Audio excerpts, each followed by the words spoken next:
Hello dear student, this is 11th standard Gujarati, lesson 16, Mon Ej Veerta. It is on page 74. આ પાઠના કરતા છે ચંદ્રકાંત મહેતા. કવિ, વાર્તાકાર, સંપાદક doctor Chandrakant Harishankar Mehta. સચિનનો જન્મ અમદાવાદમાં થયો હતો. એમનું વતન સરોડા, ડિસ્ટ્રિક્ટ અહેમદાબાદ. તેઓ હિન્દી વિષયના અધ્યાપક અને નિયામક પદે રહેલા છે. ધીરે વહે છે ગીત એમનો ગઝલ અને ગીતનો સંગ્રહ છે. મન મધુવન અને સ્વપ્નલોકની વાર્તાઓમાં મુખ્યત્વે પ્રણય અને દાંપત્ય જીવનની વાત છે. સ્વાતંત્ર્ય સેનાની, યોગાનંદ અને ડૉક્ટર આંબેડકર વગેરે એમની કિશોરોપયોગી, કિશોર પ્લસ ઉપયોગી એટલે કિશોરોને ઉપયોગી એવી ચરિત્ર પુસ્તિકાઓ છે. કેસર ક્યારી તથા નારી તારા નવલખ રૂપમાં પ્રેરક પ્રસંગો છે.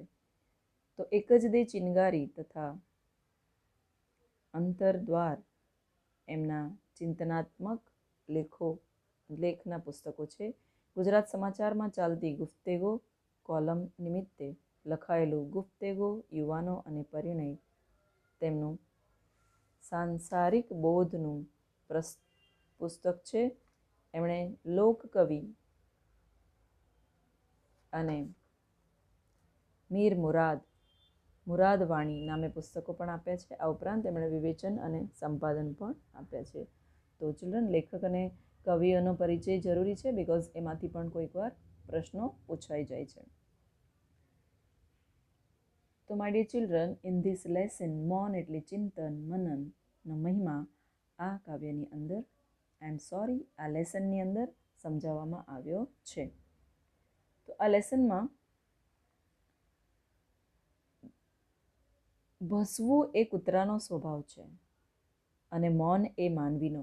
Underline children. ભસવું એ કૂતરાનો સ્વભાવ છે અને મૌન એ માનવીનો સ્વભાવ છે. ગમે ત્યાં ગમે તેમ બબડતા માણસો મળે, ભસતા કૂતરાઓએ મૌન ધારણ કરીને પડોશીને વિચારતા અને તેઓ ઈચ્છે તો મૌન રહેતા કરી દીધા છે. એટલે ભસવું એ કૂતરાનો સ્વભાવ છે. ભસવું, ભોંકવું અને મૌન એ માનવીનો. શાંત રહેવું, બોલવું નહીં. ભસતા કૂતરા મૌન ધારણ કરીને એમ કહેવા ઈચ્છે કે હું માણસ પાસેથી બોલવાનું નહીં શીખી શકું, પણ માણસ મારી પાસેથી ચૂપ રહેવાનું શીખે તોય ઘણું છે. ઇટ્સ અ કટાક્ષ. સંયમ અને સમજપૂર્વકનું મૌન માનવીને ઘણીવાર બિનજરૂરી પીડામાંથી, દુઃખમાંથી મુક્તિ અપાવે છે. કે છે ને કે એકવાર બોલતા પહેલાં 100 વાર વિચાર કરવું, પરંતુ આપણે તો ઉલટું કરીએ છીએ. એક્ઝેક્ટલી ઉલટું. Just think it children. એકવાર બોલતા પહેલાં 100 વાર વિચાર કરવાનું છે. આપણે પરમાત્માના પગલાંનો અવાજ મૌનમાં સાંભળી શકીએ છીએ. કે ને, શાંતિ રખ સોના મિલેગા, એવું સમટાઈમ્સ કોઈ આપણને કહે છે કે શાંતિ રાખો, પ્લીઝ શાંત એમ. સંસ્કૃતિ મૌન મહિમાની ગાયિકા છે, જ્યારે વિકૃતિ છે શોર બકોરની છડીદાર. કૂતરું બોલી શકે તેમ નથી, પણ મનુષ્ય ઈચ્છે તો મૌન રહી શકે છે. સમજે ચિલ્ડ્રન? સંયમ અને સમજણપૂર્વકનું આવું મૌન ઘણીવાર વણજોઈતી પીડા પ્રશ્નોમાંથી મુક્તિ અપાવે છે. બેવકૂફી ભર્યો વાણી વિલાસ એ અંતરનો ખાલીપો સૂચવે છે કે બોલ બોલ કરવું નહીં, વધારે પડતું બોલવું નહીં, જ્યારે મૌન પોતે જ ઉત્તમ ભાષણ સાબિત થાય છે. ઘણીવાર કહીએ ને, ચૂપ રહેવામાં જ ભલાઈ છે. જ્યાં બોલવાનું છે ત્યાં બોલવાનું છે.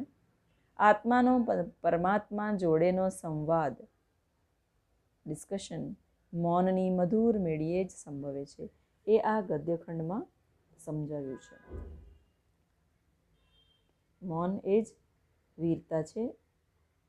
એ પાઠની અંદર મૌન એ મોટામાં મોટું ભાષણ છે એમ કહેવાય છે કે કોઈ ન બોલે તો પણ ઘણું બધું આપણને સમજાવી જાય છે. અને શોર એ માણસની સમજ શક્તિનું દેવાળું છે એમ કહેવાય. એટલે શોર બકોર કરવું, અવાજ કરવો. Let S see the lesson. આપણને આવા બધા પાઠના માધ્યમથી આપણને જીવનની અંદર ઘણું બધું ઉપયોગી શીખવાનું મળે છે. ડિયર ચિલ્ડ્રન, જોઈએ આપણે લેસન. એક માણસનું પાલતું કૂતરું ખરા બપોરે ભસતું હતું. કૂતરાઓ ભસે ને.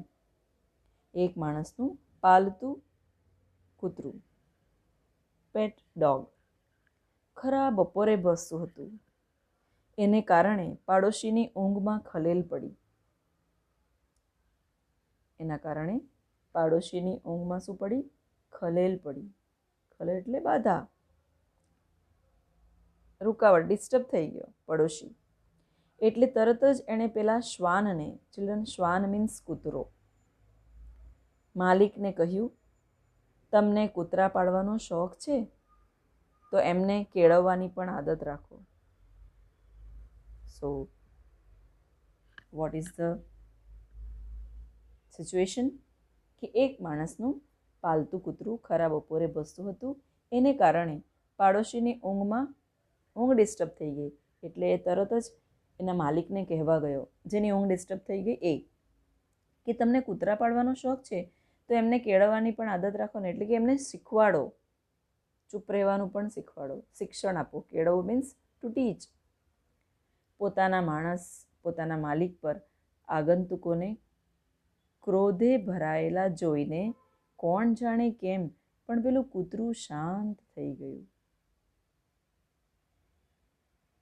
આગંતુકે શ્વાનના માલિકને જોઈને, એટલે કૂતરાનો માલિક જે હતો એના ઉપર, જેની ઊંઘ ખરાબ થઈ, એ ક્રોધે ભરાયો. તો એનો ક્રોધ જોઈને પેલું કૂતરું શાંત થઈ ગયું. આગંતુક, એને ત્યાં આવી ચડેલો માણસ, બોલાવ્યા વગર આવી ચડેલો માણસ, એ કોણ હતો? પડોશી, જેની ઊંઘ ખરાબ થઈ ગઈ. ક્રોધે ભરાયેલા જાણીને એ કૂતરું શાંત થઈ ગયું. એ જોઈને પેલા પાડોશીને આશ્ચર્ય થયું. પાડોશી એને કહેવા ગયો કૂતરાના માલિકને કે ભાઈ આને શીખવાડ ને, આ ભર બપોરે બોલે છે, મારી ઊંઘ ખરાબ થઈ ગઈ. તો પાડોશીને જોઈને કૂતરું શાંત થઈ ગયું અને કૂતરાને જોઈને પાડોશીને આશ્ચર્ય થયું. Got it children? એણે શ્વાનના માલિકને કહ્યું, તમારું કૂતરું ભારે સમજુ છે. પડોશીએ કૂતરાના માલિકને કહ્યું કે તમારું કૂતરું તો બહુ સમજદાર છે. કૂતરાના માલિકે તક ઝડપી લીધી. એને તો ચાન્સ જ મળી ગયો બોલવાનો કૂતરાના માલિકને, કેમ કે પાડોશી તો કમ્પ્લેન કરવા ગયો હતો ને, અને પાછો ઉપરથી કૂતરા માટે સારું કહેવા લાગ્યો, બિકોઝ કૂતરું શાંત થઈ ગયું. એટલે કૂતરાના માલિકે કહ્યું, હા, કદાચ એ મૌન ધારણ કરીને એમ કહેવા ઈચ્છે છે કે હું માણસ પાસેથી બોલવાનું નહીં શીખી શકું, પણ માણસ મારી પાસેથી ચૂપ રહેવાનું શીખે તો એ ઘણું છે, એમ એને કટાક્ષમાં કહી દીધું. પડોશીને પોતાની ભૂલ સમજાઈ. શ્વાનના માલિકને દુભવ્યા બદલ દુઃખ થયું.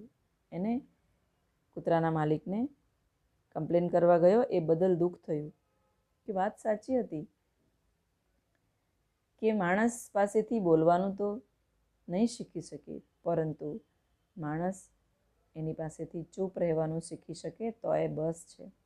માણસ શોરને જન્મસિદ્ધ અધિકાર માને છે.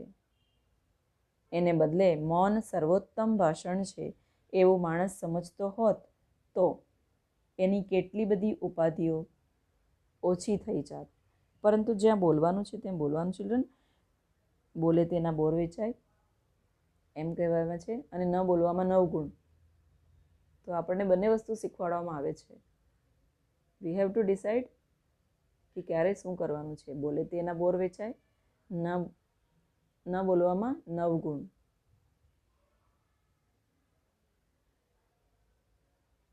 અને વાણી એ શબ્દોની અનાવશ્યક લહાણી માટેનું માધ્યમ નથી. હકીકતમાં શોર એટલે અવાજ કરવું એ માણસની સમજ શક્તિનું દેવાળું છે. આંતરિક ખાલીપાવાળા માણસો ગરજે છે, એટલે અંદરથી અંતરાત્માથી જે ખાલી છે એ માણસો ખાલી ફોકટના બોલતા હોય છે. આંતરિક સમૃદ્ધિવાળા લોકો મૌનનો મહિમા સમજીને મલકે છે, એટલે કે ખુશ થાય છે. બકબક કરવાની વૃત્તિ એ માણસના મનમાં ગુગવતા અશાંતિના મહાસાગરની ચાળી ખાય છે. ઘણીવાર કોઈ બોલ્યા જ કરે તો બકબક બંધ કર, તારી બકવાસ બંધ કર, એવું આપણે સાંભળીએ છીએ. સંયમી એટલે સંયમમાં રહેવાવાળો માણસો શબ્દની શક્તિ પીછાણતા હોય છે, એટલે કે શબ્દની શક્તિને એ લોકો ઓળખતા હોય છે. એટલે જ એમને એ વાતની ખબર હોય છે કે મૌનના વૃક્ષ પર જ શાંતિના ફળ બેસતા હોય છે. Underline, very good line children, underline. મૌનના વૃક્ષ પર જ શાંતિના ફળ બેસતા હોય છે. પરમાત્માના ટપાલી જેવું ફૂલ મૌન હોવા છતાં કેવો મહત્વનો સંદેશ આપી જાય છે. ભયજન્ય મૌનમાં કાયરતા છે, સંયમજન્ય મૌનમાં વીરતા છે. કીધું ને તમને કે ડર લાગીને ન બોલે તો એ કાયરતા છે, પરંતુ સંયમ અપનાવે, કંટ્રોલ, રિસ્પેક્ટ, એ મૌનમાં વીરતા છે. વાચાળતા સુલભ છે, મૌન માટે સાધના કરવી પડે છે. લોકપ્રિયતા માણસના નસીબમાં શોરબકોર લખે છે, અંડરલાઇન કરજો. અને આત્મમૈત્રી પ્રદાન કરે છે મૌનની મહાશક્તિ. ઈશ્વર આપણી સાથે સંવાદ સાધવા આતુર છે, પણ ધાંધલ ધમાલ અને શોરબકોરમાં આપણે એના પગલાંનો અવાજ સાંભળી શકતા નહીં.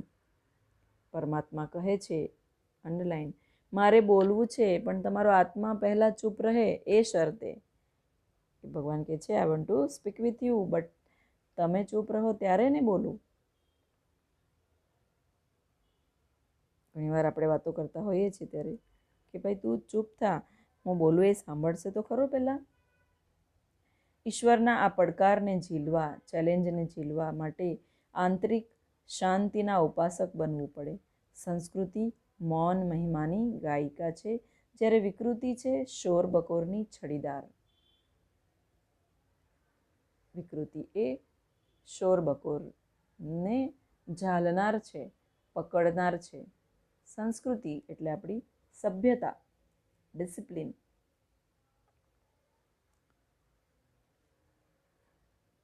સો ડિયર ચિલ્ડ્રન, તમે જોયું કે એક કૂતરાના એક્ઝામ્પલ દ્વારા માણસને ઘણું બધું શીખવા મળ્યું. એક વાક્યમાં, 2-3 વાક્યમાં એ બધા ક્વેશ્ચન આન્સર્સ તમે લખજો. એકવાર ફરી જોઈ લઈએ આપણે. મૌન એ જ વીરતા પાઠમાં મૌન અને શોર વિશે કંઈક સમજાવ્યું છે.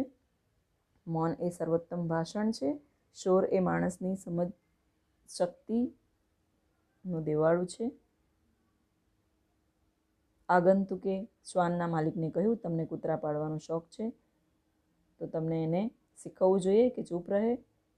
પોતાના માલિક પર આગંતુકને ક્રોધે ભરાયેલા જોઈને કૂતરું શાંત થઈ ગયું.